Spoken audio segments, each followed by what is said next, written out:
Welcome to the Alberta Prosperity Project Podcast. If you're ready to listen, sit back, relax, and enjoy the show. Thursday, August 18th, 2022. Welcome to episode 14 of the Alberta Prosperity Project Podcast. I'm your host, Hunter, today, joined today with Tanner, who is up in Lloyd. Tanner, how are you? Fantastic. It's sunny. It's lovely, but it's been sunny for the last week and a half, which is just hype. And it was sunny for your wedding, wasn't it? It was a beautiful day. For those that didn't notice in the first couple shots there, I do still have the ring on my finger. I haven't lost it yet, and she's still sticking around, so I can't complain about that. Not bad. It's got the nice little gold on the inside. I couldn't afford gold the whole way around, so I there's thought I'd just get a little. There's more gold in that ring, I think, than what our government has stored up in its vaults. But anyways, that's true. So hey, at least we're doing a little bit better than them. But that doesn't seem to take much, unfortunately. But with that said, it was a beautiful day. We had a lot of great food, obviously, as you know. That was wonderful. The weather turned out great. And we went to British Columbia for just over a week. That's why there was no podcast. You were going to do one, but for those that don't know, you could not figure out the technology. So we'll leave it at we'll leave it at that for now. But with that said, it was great. We're back in Alberta now, obviously happy to be here. But it was nice for a little bit of a change and a little bit of a break. But I'm noticing something on your head that I don't think that I've seen since the wedding or even before the wedding. It looks like you do have a new hat that the listeners might enjoy. I don't know. What do you think? I thought you were going to say a brain, to be totally honest, which I thought would have been funny. But no worries. Still not there, so that's okay. I am modeling for the viewers a new hat that I have. That's why I wore it today. I think it's called I think they're called Boston caps, and I have a gray one, but I like the style. Yes. I know that I wear it unorthodox insofar as I wear it backwards. I think, excuse the other hair. I'm supposed to wear it like this. Yes. But personally, I like the backwards kind of almost crooked look better, and so that's the way that I wear it. I wear all my Boston caps like that. And what do you think? I quite like it myself. Whatever way you wear it doesn't usually look good, but that's okay. It's better than looking at the hair. So okay. We will stick with that. The color is nice, though. I will give you that. It is a nice. It is a nice. I mean, it's nice. I will give you that. I do like the color on it. I'm not gonna lie. So that part is at least nice. Thank you. Not a bad compliment. Yeah. For those that don't know, when I was preparing, both you and I actually, for doing the podcast, if they don't know our process, I guess you could say, typically we'll look in the morning here, look at what the big headlines are and see what is going on in the world at the moment. But today that was a very hard thing to do. I went on first thing and saw some news, and the first article that popped up is the top trending news, very important, was already here. New Yorkers told not to freak out over splooting squirrels. I don't like that. I don't like that word. No, I know it's an interesting one. I guess just to make sure that our podcast player doesn't think something is wrong with our podcast, I will explain what splooting is. And for the listeners who say I had no clue, I had to click on it. I will admit. I mean, it got me to click the article, so good for them. But it's when squirrels basically sprawl out fully so that they can cool down. New York, I guess, has been having a heat wave lately, and so a lot of New Yorkers are concerned that they were injured squirrels or that they needed to phone animal control. But it's not to fear; they just lay down so that they can cool down.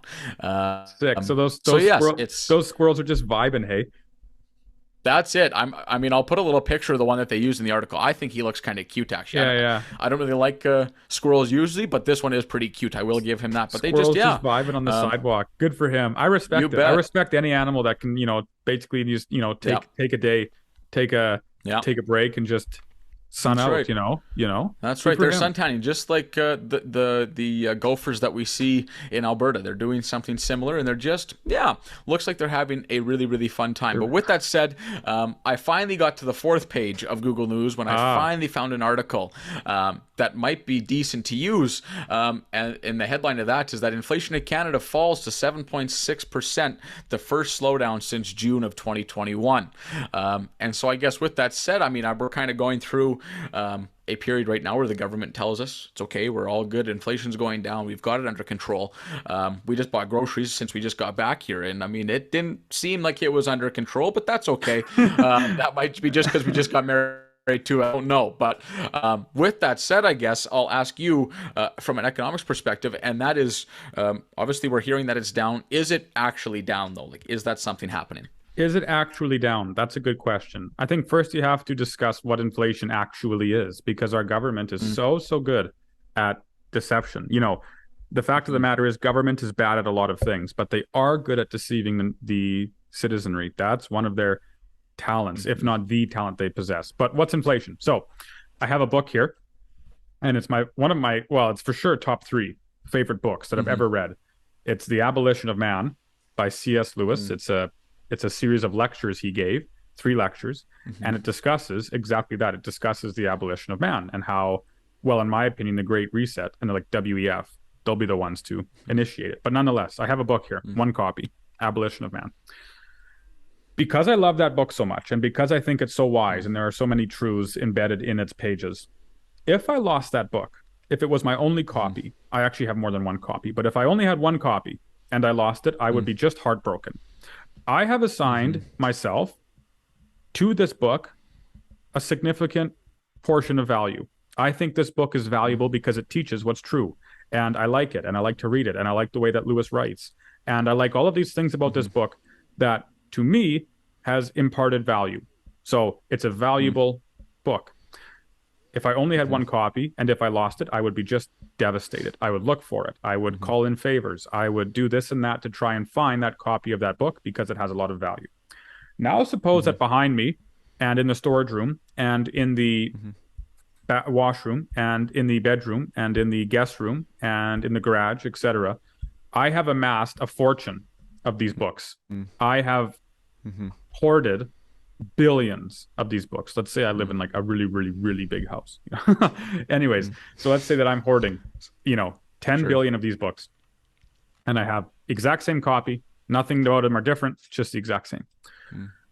If I lost 1, I wouldn't be upset. I wouldn't even notice it's gone. Wouldn't concern me one bit. If I lost 2, I wouldn't be upset. If I lost 10, I wouldn't be upset. If I lost 1,000, if I lost 100,000, if I lost 1 million, 10 million, 100 million, all of those numbers, I wouldn't be upset one bit because I have however many other billions of books. And so what has happened as a consequence of the reduced scarcity, as a consequence of the increased supply of books that are to be used at my disposal, each individual copy of the book has decreased in value. It's not as valuable as just having 1 book. Or what I should say is, the less number of books you have, the more valuable each individual book is. So if I have 1 copy, I cherish that copy. Whoops. And I hold it right here. If I have 10 billion copies, I don't cherish 1 so much. I don't really care. I can throw it away. It's whatever. I have 10 billion more. So it's not a big deal. Now, you can apply that principle to money. So, you have a dollar bill. It's worth some amount. And this isn't a discussion about fiat. This isn't a discussion about goldbacks or standards, whatever. That's a different discussion. You have a dollar and it's worth some amount. If you have $2, the actual value of the dollar is worth less. You see, if you have $1 in the whole economy, that $1, think of how much that $1 could buy, right? Be unbelievable. Instead, suppose you have $1 trillion in the economy. Well, $1 won't have near the power, the purchasing power, the value, right, that it did before. So if you have $1 bill, it's worth a lot. If you print a lot of dollar bills, each individual dollar is not worth as much as it was before. That's what inflation is, right? The laws of economic state, the more of something you have, the less it's worth. So the more money you have, the more dollar bills you have in the economy, the less it's worth. Inflation then is when you print and print and print all this money. And so you devalue the subjective value of the dollar, right? When you print all of these dollar bills, the dollars themselves become less valuable because they're in a higher abundance, a higher supply. Look what you're wearing. What do you have on? This shirt. I got a nice Hawaiian shirt. Yeah. I've got my University of Calgary hat on as well. My hair, I got a haircut scheduled. It is that right? I don't know you were making fun. You were making fun of my hat. And here you say you got to get a haircut scheduled because mine actually looks good. At least my hat. That's the difference. Well, that's where that's where that comes in. That's fine. I feel sorry for you, so I won't hit you too hard. But anyways, there you go. You have one Hawaiian shirt. Yeah. Huh? Yeah. Sorry, you have one. You did mention some. Yeah. You have one Hawaiian shirt. Suppose that you had 10 of those or 20 of those.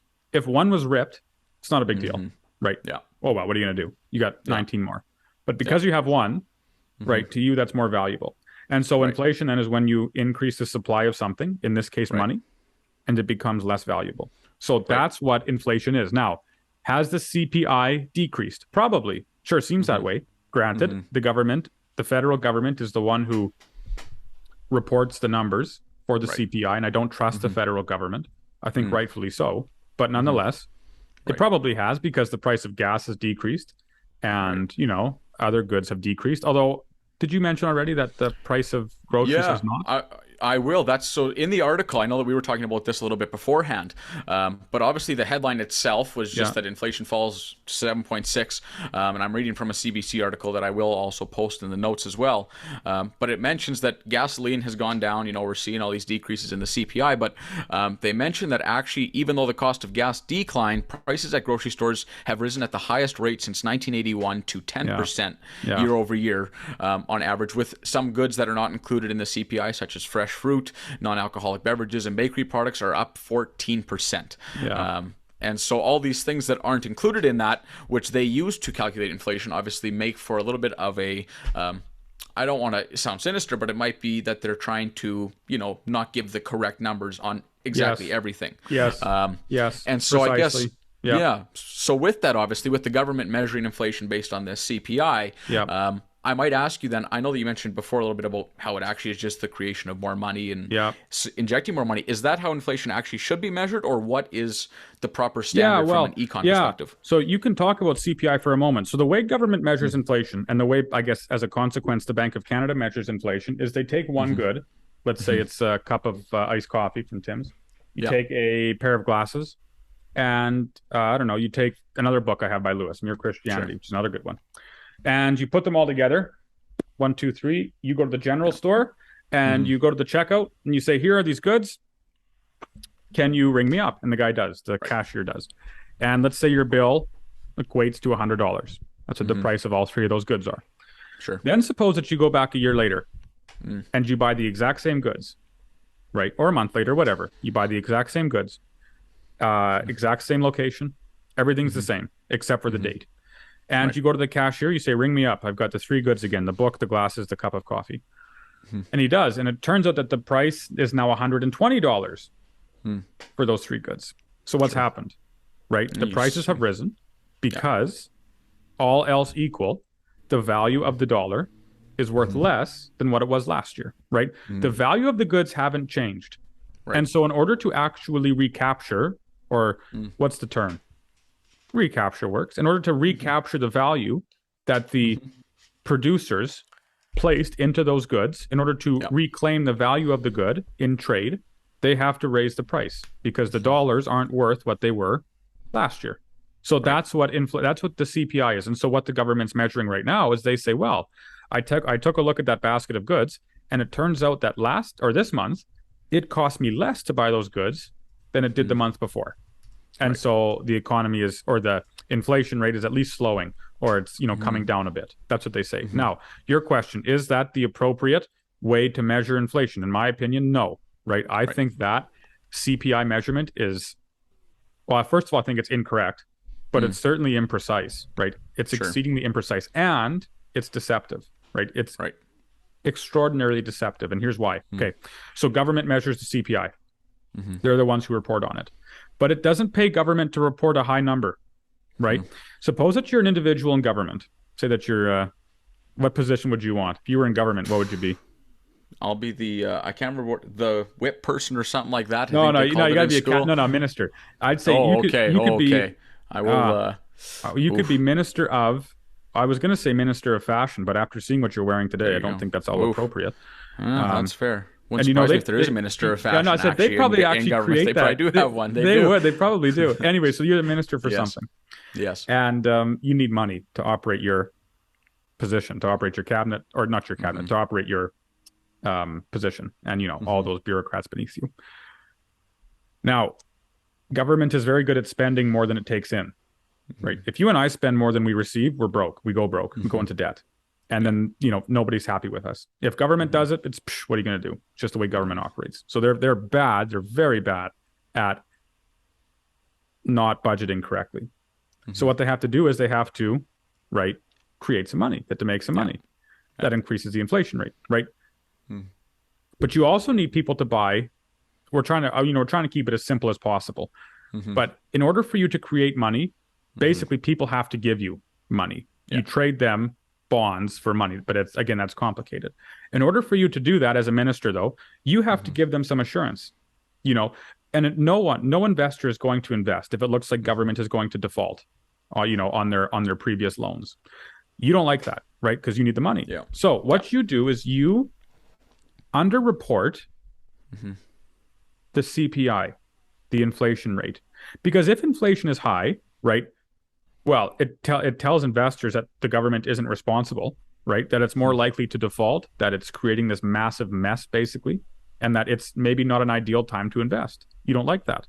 So you underreport the CPI with using measures we'll discuss later. And then as a consequence, right, people are still okay to invest in your government, to give you a loan, to use a layman's terms for it, right? They're more apt to do so than they otherwise would be. And of course, the information's incorrect. It's twisted. It's distorted, but that's what people believe.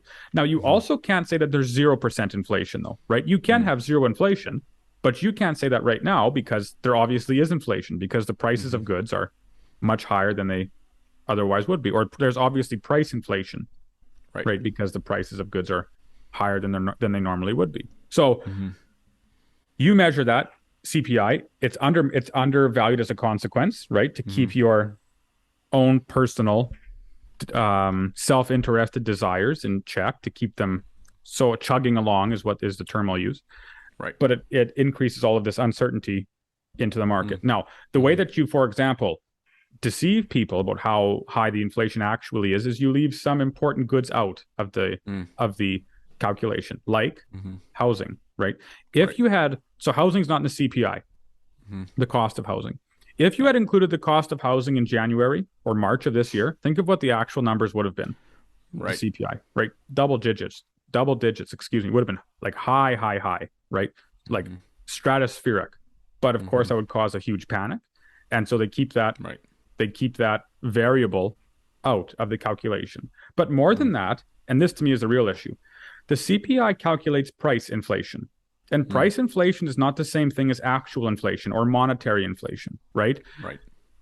At the start of the podcast, right, I said that inflation is when you print more money, and so it becomes less valuable. Printing more money is synonymous with the term inflation. They mean the same thing, right? As a consequence of printing more money, then you have price inflation. Then prices start to rise because the dollar is less valuable, right? So what I mean to say is if a bureaucrat, as they always do, if they say that price inflation, high prices, and inflation itself is the same thing, they're being disingenuous because it allows them to navigate around any sort of responsibility for this mess, right? Because high prices are caused by a bunch of factors, right? Maybe a mine collapses. Maybe there's a shipping shortage. Maybe you have a natural disaster. Maybe all of these things that decrease supply or increase demand and therefore force the price of said good to increase, right? The price is higher, but it's not inflation insofar as the price is rising higher as a consequence of new market factors. Whereas inflation, the price is rising because the dollar is less valuable. So even though the CPI might actually be decreasing, the measurement itself is disingenuous and imprecise. So it doesn't really work. That's what I would say.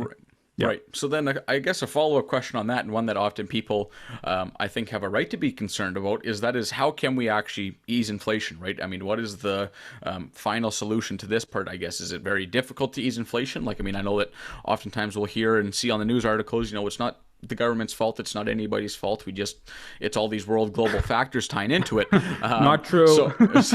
Right. So what, I guess what can be done about it? How is it, going to be prevented in the future? Obviously, wallets are tight now and that kind of thing. So how do we stop this from ever happening again? Right.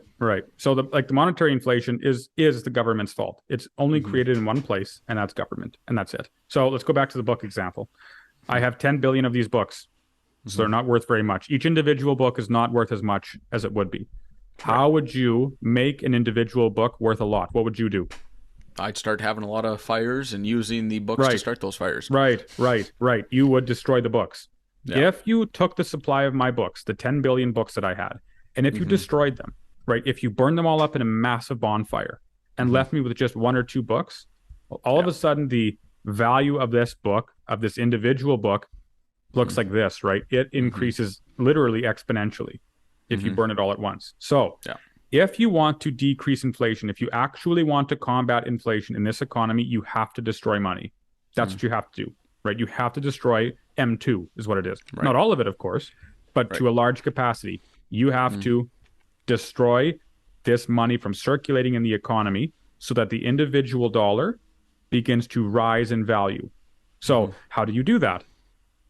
Well, you are also in the financial market. How simple can we make this? Okay. Hold on a minute. Sorry. On the back of this card that I'm writing, plus, please excuse the shoddy handwriting. Can people see this? On the back of this card, it's going to look funny. It says, I owe you $100 plus 10% interest. Yeah. So suppose that I'm the government and you're the Bank of Canada. Okay. Sure. I'm the government. I want some money. I want to inject some money into the economy like they did at COVID, right? They just started handing out checks left, right, and center. Here's how I do it. If I want to hand out money, I need money. I need you to create some money for me. So I go to you, the Bank of Canada. I say, hello, Mr. Bank of Canada. Here is a piece of paper. We call it a bond. Here is a piece of paper that says, I owe you, Bank of Canada, $100 plus 10%. If you, Bank of Canada, give me $100 right now, I'll give you this card. And in a certain amount of time, I'll pay you back that money plus 10% or whatever it is, right? Whatever the rate is, the coupon rate is. And so because you're basically me, because you're basically the government, the bureaucracy, you don't say no, you say sure. And so I trade you I trade you this card like that, and you give me back $100, 100 freshly printed dollars. And then I take that money and I send it into the economy, right, into the banks to fly away and be circulated around the economy. So that means for you, if buying bonds injects money into the economy, how would you take that money out?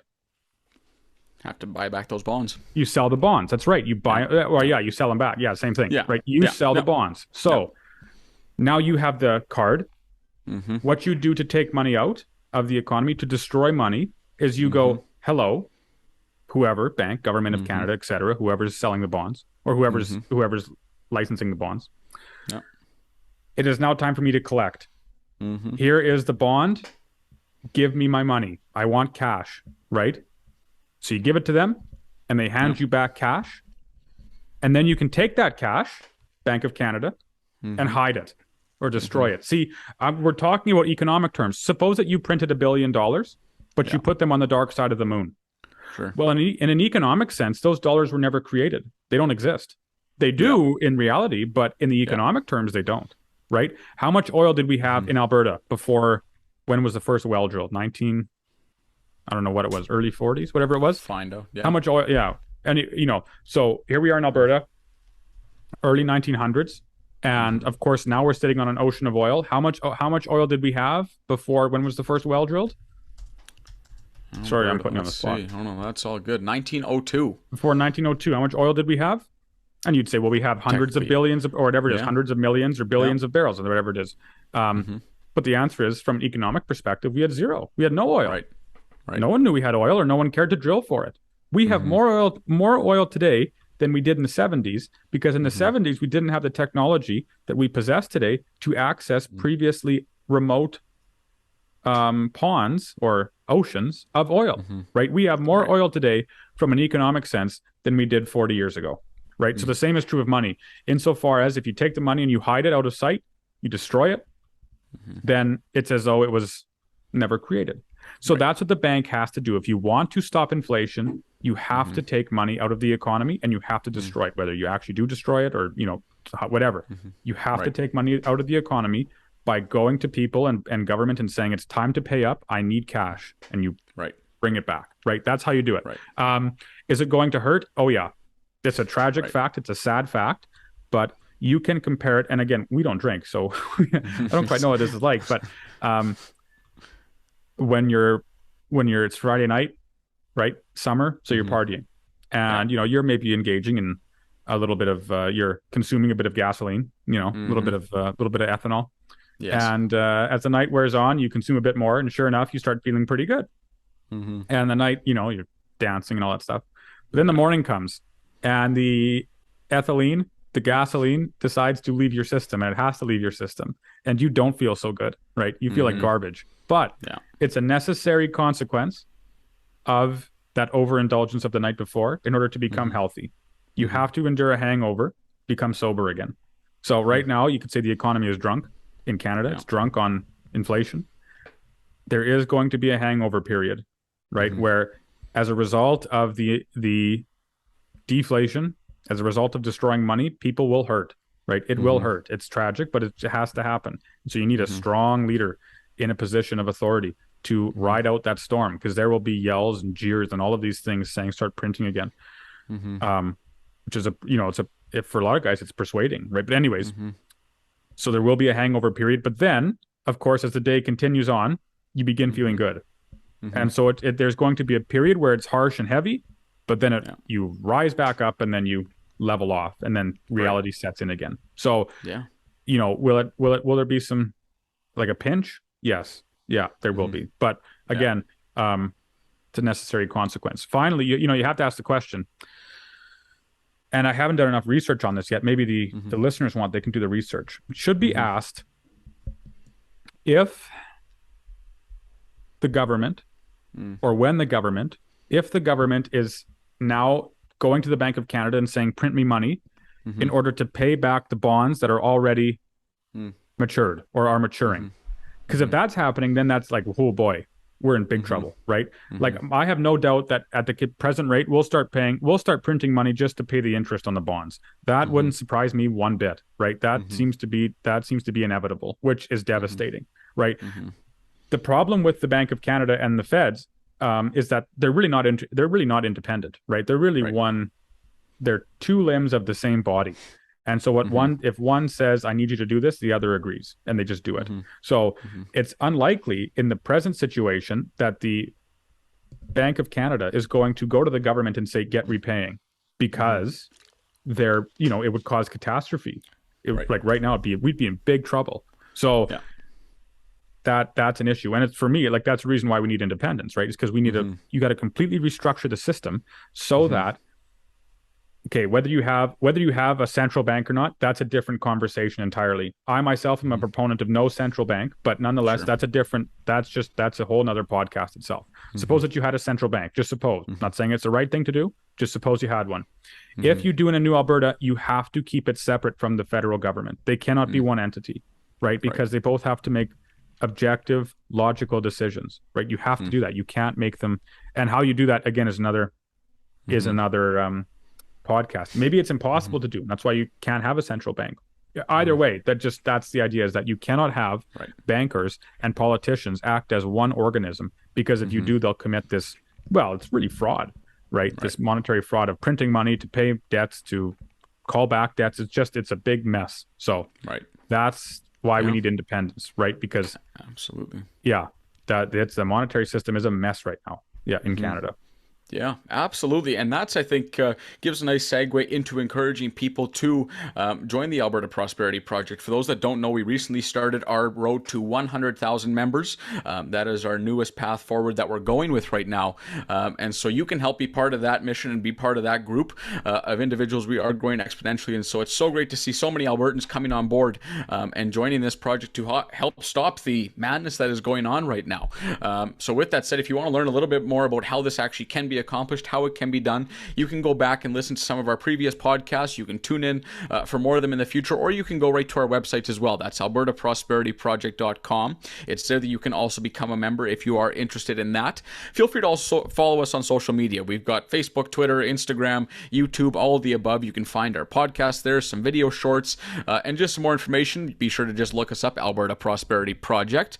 As well, if you want to find other ways to get involved, come on out to one of the events. We are hosting a a UCP leadership debate, and that is going to be next Thursday. So that should be lots of fun. You can be sure to go to our website, check that out as well. And even the events all over the place. I know that myself, I'll be in Mundare today to be emceeing. Tanner, I believe that you're going to Innisfail. You betcha. Yep. Absolutely. So it should be a great day overall, and so looking forward to that. But with that said, it was great talking to you again, Tanner. Hopefully next week I'll still have this ring on my finger. It's I think it's there to stay now. It's permanent. So not bad. We will go with that. But yes, you have a great rest of your week. Yes, you too. See you later. Bye.